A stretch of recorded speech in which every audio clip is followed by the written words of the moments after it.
Welcome to the Baseline. The 2016 NBA playoffs is upon us. The Western Conference. Let's start off with the NBA champion, the Golden State Warriors versus the Houston Rockets. Houston Rockets has a dangerous guy with the ball in his hand by the name of James Harden. He will be effective. They will not be able to stop him.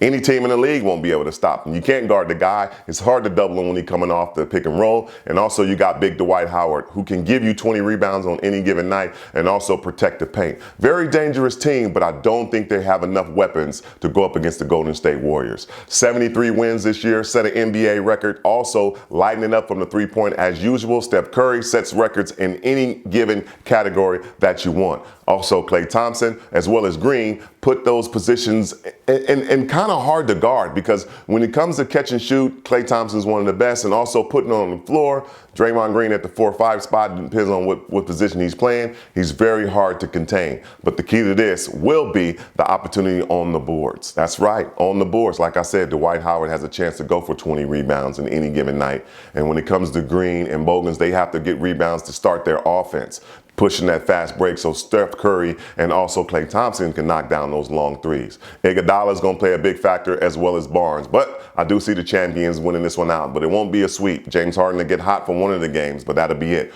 4-1 will be the end of this series, and the Golden State Warriors will be moving on to the next round. The Los Angeles Clippers and the Portland Trail Blazers. Portland Trail Blazers, you thought they were out of it. They shipped all their players away, left one guy who was very dangerous and very upset. Damian Lillard. Left him off the All-Star ballot.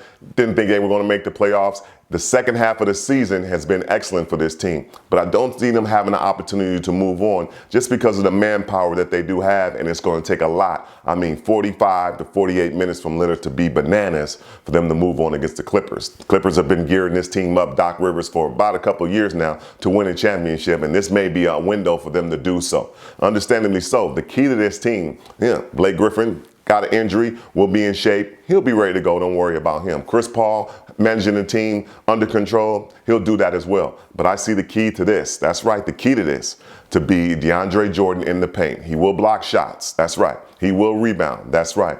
But throw the ball into the big fella and let him go to work. Get those other Blazers in the foul trouble, and that's going to be a big key. Paul Pierce coming off the bench as well as Jamal Crawford, they're going to light it up. Don't worry about them. I see the Clippers moving on in this with one game going to the Blazers. Just one because Lillard's going to go bananas on one of them at home, but that's the only one. Clippers move on in this one.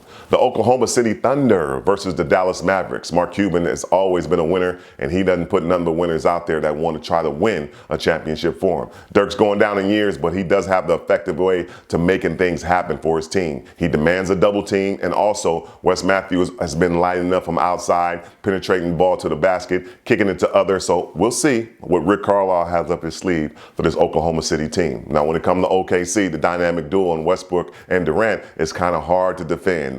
Inside, outside, the aggressiveness of Westbrook, he's been a triple-double machine all year. It's going to be tough to guard that guy. Trust me. But the most important key to this is the big fella, Serge Ibaka. Must rebound, must stay healthy during the season, during this series, and also must score. His 15 to 18-foot jump shot is going to be key for this to open it up for Westbrook and Durant to getting towards the basket. Oklahoma City winning this one 4-2. That's right, I give 4-2 to Dallas Mavericks because they're veterans, they understand, and they may have an opportunity to get 2 wins out of this series. The San Antonio Spurs versus the Memphis Grizzlies. The Memphis Grizzlies just limped into the playoffs, having a successful part of the first part of the season, but came across some injuries to their point guard and their big man, so that's going to be a tough task for them. Don't get me wrong, Zach Randolph is a beast when it comes into that post, but it's going to be about conditioning. I don't think he's conditioned enough to go the whole 48 minutes of the game consecutive times in the series with buckets to help this team win. Vince Carter is going to light him up too. We'll see him doing some things. They have some great defenders in Barnes, and also they have an awesome opportunity to shock the world, but I don't think it'll happen against San Antonio. They're geared up and ready to play. LaMarcus Aldridge has gotten his thing going. He understands Pop's system, been averaging 20-plus points during the second part of the season, and also Tim Duncan, Ginobili, and Tony Parker are veterans, and they know what it takes to move on. Kawhi Leonard, what else can I say? He's got inside, he's got outside, he's got defense. He's doing everything right now for this team, and he's playing unbelievable basketball. San Antonio will definitely move on in this one. This might be the only sweep of the Western Conference because Memphis is so beat up. it's going to be a tough task for them. So Popovich, they move on in this one. And that's the Western Conference going down in the playoffs, the 2016 NBA playoffs. Thanks again for watching The Baseline.